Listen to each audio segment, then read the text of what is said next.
Então, essas classes, elas se interessam pelos restos, por essa divisão. Então, tá aí a definição, tá? De classes de congruência de A módulo M.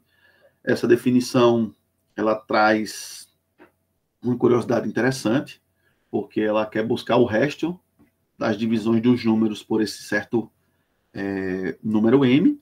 Então, por exemplo, se o M for 3, existem 3 classes de congruências. E essas classes de congruências, elas se apresentam de uma certa forma. Então, por exemplo, qualquer número que eu venha dividir por 3, só temos 3 possibilidades. Ou ela deixa resto 0, ou ela deixa resto 1, ou ela deixa resto 2. Se deixar resto 3, quer dizer que é divisível, ou seja, entra na classe do resto 0. Se o resto der 4, deixa na classe do resto 1, porque 4 é a mesma coisa que 3 mais 1. Se deixa 5, é porque deixa resto 2, uma vez que 5 é 3 mais 2. Então, não tem outra classe, né? As classes de resto possíveis ao dividir o número por 3 é ou deixar resto 0, ou deixar resto 1, ou deixar resto 2. A classe que deixa resto 0 é quando você encontra os números divisíveis por 3, né? Então, aí tem uma listinha, o 3, o 6, o 9, o menos 3, o menos 9, o menos 6. E quais são os números que divididos por 3 deixa resto 1? O 4, o 7, o 10, o 1, o menos 2, o menos 5, o menos 8. Então, uma vez que eu tenho essas classes de congruência, a gente desenvolve uma certa álgebra com essas coisas, né? Então, eu trouxe aqui mais por uma questão de apresentar isso para vocês, tá? Mas não pretendo explorar essas coisas, porque isso leva tempo, está dentro de um curso de álgebra abstrata. Então, para você ver que divisibilidade é uma coisa profunda e é uma coisa explorada nos cursos de álgebra em geral, tá? Então, um resumo do que está acontecendo é que os elementos cuja classe é o 0, a gente escreve em álgebra como 0 com essa barra em cima. E os elementos que formam essa classe são da forma 3K. São os múltiplos de 3, né? Então, se você volta lá e prestar atenção, ó, a classe de deixar resto 0, ou seja, o 0 barra, são os múltiplos de 3, ó. 0, 3, 6, 9, menos 3, menos 6, menos 9, 12, menos 12, 15, menos 15, por aí vai. Se você observar, quem são os elementos da classe 1 barra, os que deixam resto 1? Eles são da forma 3K mais 1, né? Ou seja, quem são os caras da forma 3K mais 1? Se K for 0, 3K mais 1 dá 1. Se K for 1, 3 vezes 1, 3 mais 1, 4. Se K for 2, 3 vezes 2, 6. 6 mais 1, 7. Se K for 3, 3 vezes 3, 9. 9 mais 1, 10. Então, observe que Gauss teve essa sacada, né, de observar quem são os restos dessas congruências, escrever esses elementos como os representantes dessa classe, e aí tem toda uma teoria desenvolvida sobre essas classes de congruências, como fazer essas coisas acontecerem. Então, por exemplo, quantas classes de congruências é possível construir quando M for 12? É uma pergunta que eu faço para vocês. Quantas classes de congruência é possível construir quando M for 35? Quantas classes de congruência é possível construir quando M for igual a P? Então, se você prestar atenção, quando M for 12, quer dizer que nós temos 12 classes de congruências. Quando M for 35, quer dizer que nós temos 35 classes de congruências. E, de uma forma geral, quando M for igual a P, quer dizer que nós temos P classes de congruências, tá? Então, se P for um número primo, tem alguns resultados, alguns teoremas importantes. Então, essa teoria é muito mais ampla, tá? Trouxe aqui apenas a critério de informação. Bom, Fermat é um matemático muito importante e a gente traz um teorema que vai aparecer em vários lugares, em vários livros, para quem for pesquisar sobre congruências e aritmética modular. Então, para isso, eu faço a seguinte motivação, tá? Lembrando, a gente não vai demonstrar esses teoremas, tá? Eu não estou interessado em demonstrar esses teoremas, uma vez que a ideia aqui é aprender um pouco sobre isso e aplicar. As demonstrações constam nos livros, que eu já disponibilizei um lá no SIGA. Tem outros que eu posso disponibilizar lá também, mas eu não estou interessado nessas demonstrações, tá? Estou interessado que a gente aprenda um pouco sobre essas coisas. Então, o próximo resultado nos diz que se P é primo e P não divide A, então P vai dividir A congruente, desculpa, A elevado a P menos 1, menos 1. Bom, para enxergar isso, vamos fazer um exemplo aqui para a gente perceber o que está acontecendo. Vou considerar o meu número primo, o 11, e vou considerar o A, o número 5. Beleza? Então, observe, 11 não divide 5. Então, está dentro do nosso combinado. Mais 11 vai dividir o 5 elevado a P menos 1, subtraído uma unidade. Por exemplo, 1 vezes 5 dá 5. 5 é congruente com 5 módulo 11. 2 vezes 5, 10. 10 é congruente com 10 módulo 11. 3 vezes 5 dá 15. 15 menos 4, 11, que é congruente módulo 11. 4 vezes 5 dá 20. 20 é congruente com 9 módulo 11. Por quê? Porque 20 menos 9 dá 11. 5 vezes 5, 25.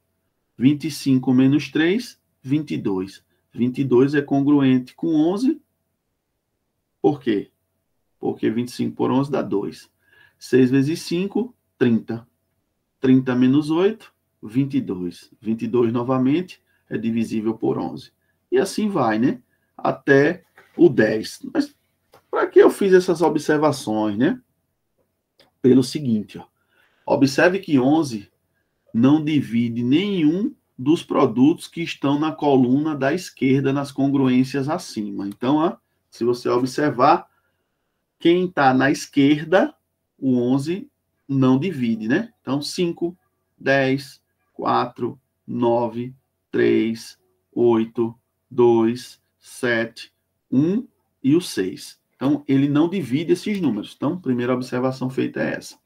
Observe também que todos eles são incongruentes módulo 11. Então, beleza. Logo, como nenhum é congruente a 0 módulo 11, e todos são incongruentes módulo 11 entre si, eles devem ser congruentes à diferença números dentre 1, 2, 3 até 10. E observe que todos estes números aparecem sem repetições nas colunas da direita, nas congruências acima. Então, ao observar isso aí, ó, na coluna direita agora, você tem os restos aparecendo, né? Então, é uma das primeiras observações, de modo que, se a gente multiplicar membro a membro, estas congruências, vamos obter o seguinte. Então, se a gente multiplicar membro a membro, tanto direito como esquerdo, todos esses membros, tá? 1 vezes 5 vezes 2, que multiplica o 2 vezes 5, que multiplica o 3 vezes 5, que multiplica o 4 vezes 5, até o 10 vezes 5. No lado esquerdo, 5 multiplica o 10, multiplica o 4, multiplica o 9, multiplica o 3, e assim por diante. O que é que vamos obter? No primeiro lado, todo mundo tem um 5. Então, o 5 vai aparecer 10 vezes.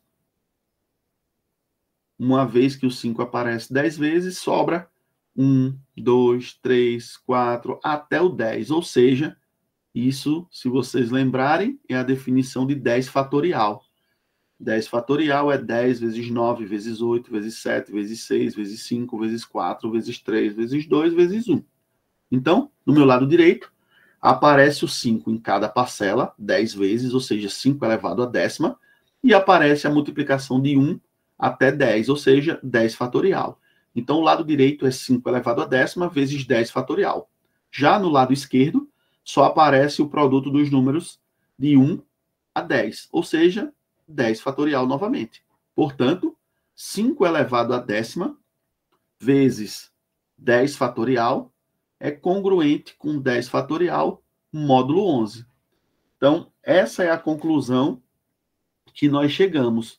E como o MDC entre 10 fatorial e 11 é 1, ou seja, eles não são divisíveis, né?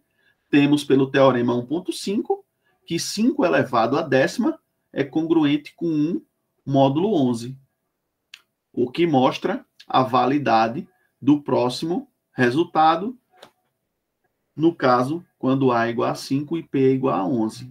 Então, esse problema serviu de motivação para que a gente percebesse a seguinte propriedade.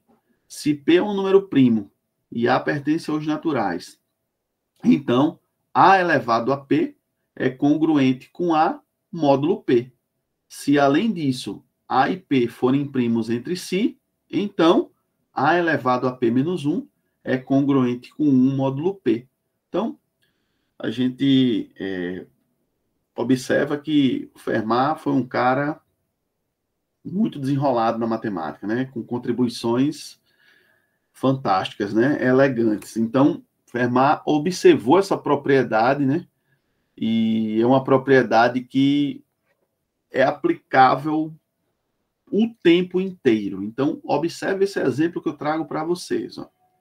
Ninguém vai fazer aqui 2 elevado a 100 para dividir por 7. Por quê? Porque 2 elevado a décima já dá 1024. Imagine a 100. Vai dar um número muito grande e a gente provavelmente vai ter problemas.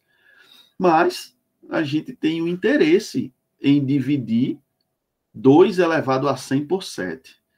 E agora, o que fazer, né?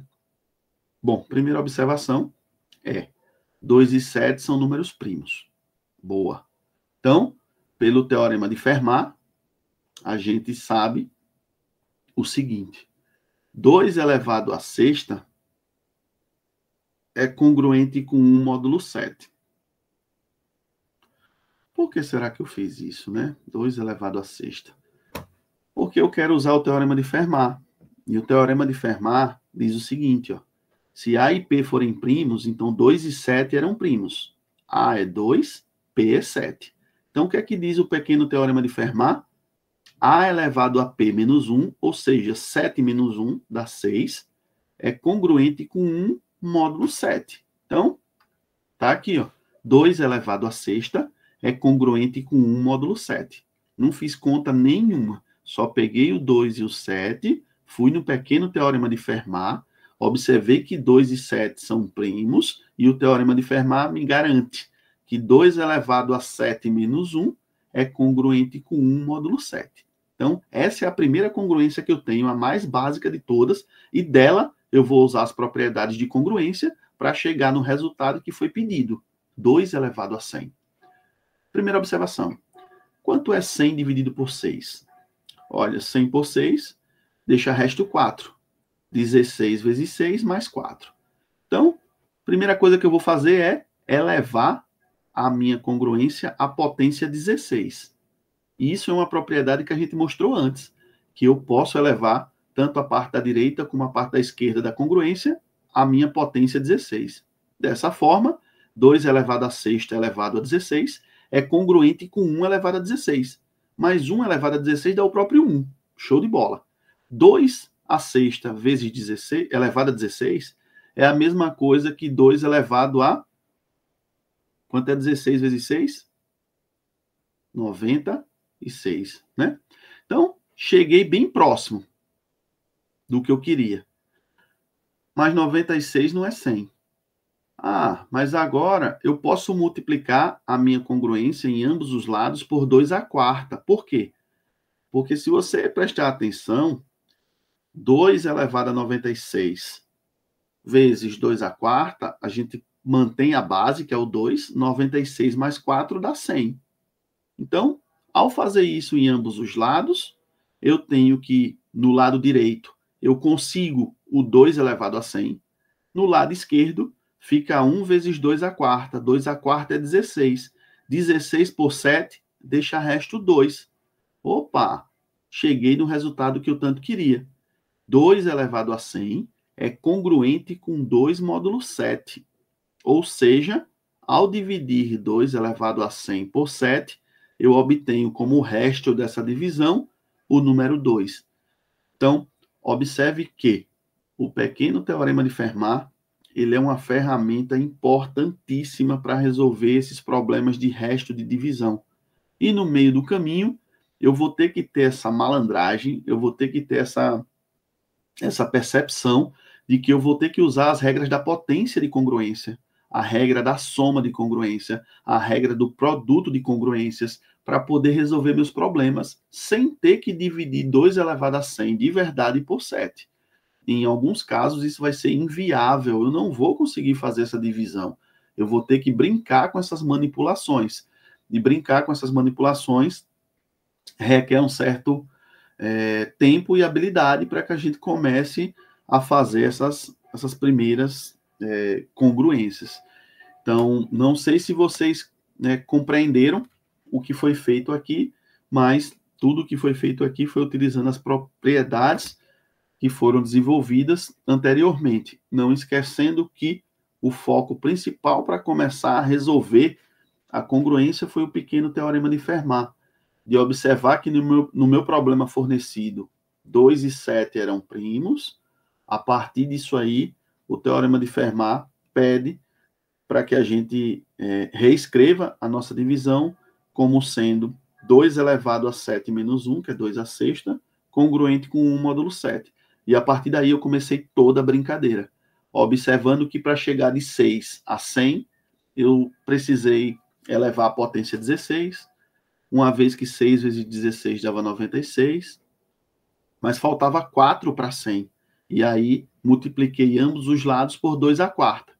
Por quê? Porque 2 a quarta com 2 elevado a 96, preserva-se a base, 96 mais 4 dá 100. Por outro lado, 1 vezes 2 a quarta deu 16. 16 por 7 é fácil, né?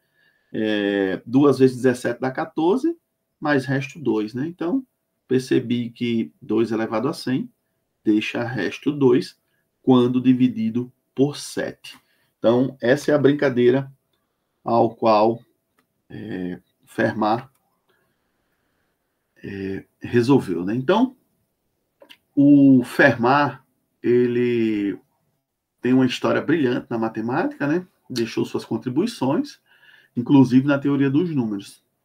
E entre suas contribuições, eu achei uma bem interessante, que eu trago para vocês aqui, como um fato, tá? E ele destacou-se com relação à teoria dos números pelo seguinte, né? Ele construiu os números de Fermat, né? E esses números de Fermat são definidos por uma função f de n, e ela é igual a 2 elevado a 2 elevado a n. Desculpa, 2 elevado a 2n, mais 1, onde n é um número maior ou igual a zero. Então, o Fermat, naquela época, ele conjecturou que todos os números desta forma eram primos, ou seja, que não poderiam ser expressos como produto de 2 números naturais maiores que 1. Então, observe que Fermat teve um tempo de vida razoável, né? De 607 até 665, né? Então, ele deixou essa conjectura, né? Ele não provou, ele deixou essa conjectura, pois ele acreditava que isso era verdade. Então, por exemplo, quem são esses primeiros termos dessa sequência? Então, se fizer n igual a 0, nós temos que o primeiro número dá o 3. 3 é primo. Acertou. Se n for 1, ele encontrou o número 5. Primo. Se n for 2, achou 17. Primo. Se n for 3, achou 257. Primo. Se f for 4, achou 65.537. Primo. Então, esses números são, de fato, primos, né? Bom, observe que a partir do 4 a coisa já fica bem monstruosa, né? Bem grande. Então, no entanto, a conjectura de Fermat foi refutada pelo Euler em 1732. Observe que levou um tempinho, né? Quando ele demonstrou que o F5, ou seja, 2 elevado a 2 a quinta, mais 1, não é primo. Desde então, vários outros números de Fermat foram testados e descobriu-se que muitos deles não são primos, tornando a sequência uma área fascinante de estudos na teoria dos números.